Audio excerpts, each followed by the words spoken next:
lots of thoughts trying to come out at the same time. But, But some folks who aren't feeling Trump's optimism right now are American farmers, and they are stuck in the middle of all of this. Frank, who did you vote for president? Mr. Trump. Right? Trump. Mr. Trump. If the election were today, Frank, would you vote for Donald Trump? No way. Couldn't happen. No. You voted for President Trump. So now, in this moment, you say you're in a free fall. What is your message to him? So I'm off the Trump train. Where I'm going for now is I got to protect my business. Island, a wheat farmer who says he's lost $400,000 since Trump took office. I think there was a lot of people who voted for him that want to stay loyal to him, but it's going to get to the point where financially, if it's between supporting the president or losing your family farm.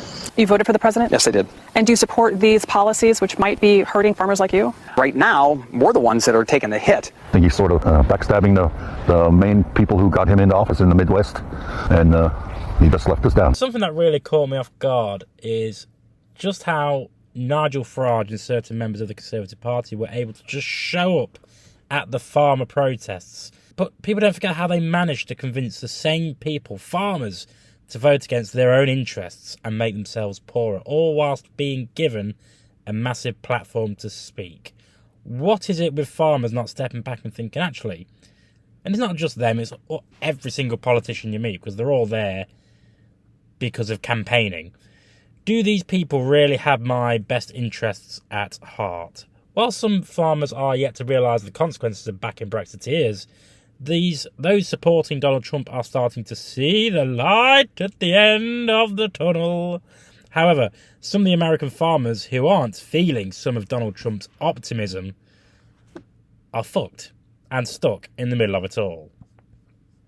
The video clip I just showed you, he voted for Trump, but says he would never vote for him again. He lost $400,000 just since Trump took office, apparently.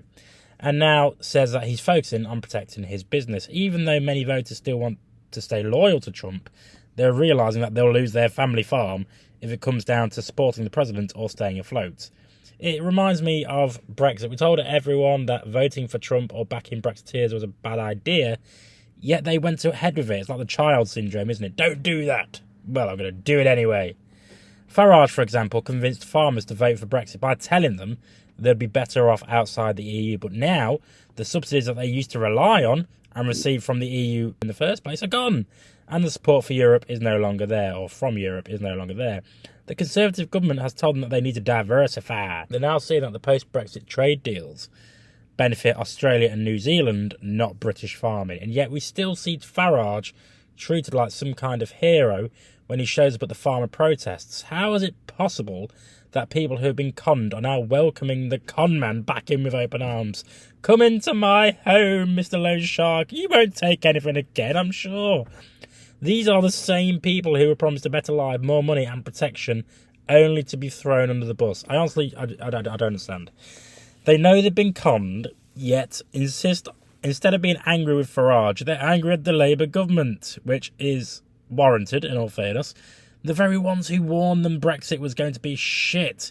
They ignored them, listened to Farage, Boris Johnson and Jacob Rees-Mogg, all of whom were at the protest too.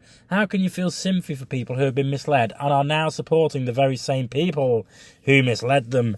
At least the farmers in the US have woken up and realised that they've been taken for fucking fools, and they're no longer backing Trump. But what does that say about British farmers?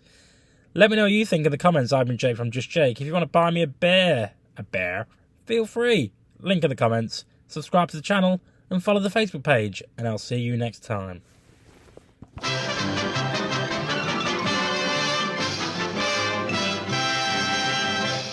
You actually made it to the end of the video. If you would like to subscribe to the channel, which, why haven't you already, is somewhere over there.